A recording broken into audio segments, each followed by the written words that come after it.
Hello Internet. So we generally like to take a sweet or two up to visit kiddo up in Fayetteville because we're going to be visiting this week. So we're going to be making sugar cookies today, but not just any sugar cookies. I was watching Noel's Big Family Life. Noel. Let's say Noel. I was watching Noel's Big Family Life and she has a cookbook. I believe she said it was from 1953 that she made some sugar cookies out of, and everything seems to have a pretty straightforward vegan substitution, so thought might as well try it. Let's get a little anthropological here today. Ingredients are going to be listed down below, so let's get to it.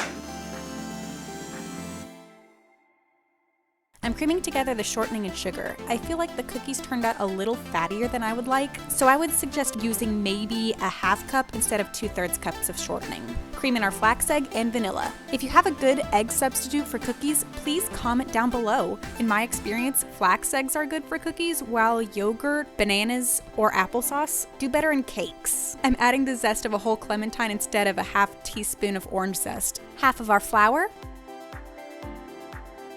our baking powder and salt, the other half of our flour, and make a well to stir in our soy milk.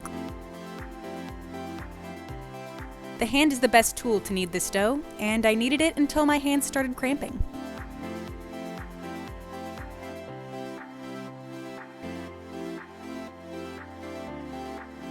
I wanted to see how this dough worked sliced versus rolled out and cut, so I'm roughly separating it into halves and rolling the half to make sliced cookies into a snack. Then I set the dough in the refrigerator for at least an hour. The trick with slicing cookies is speed. You slice them as quickly as you can so that they maintain a circular shape and don't get flattened.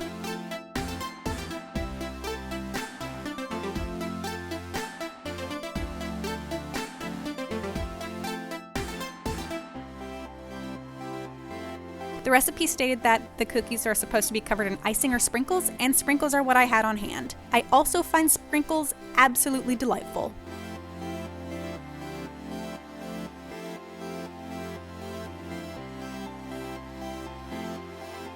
I'm rolling out the cutting cookie dough and have settled on these little dinosaur shapes. They didn't stick to the counter like some cookie doughs do, so that was definitely a positive.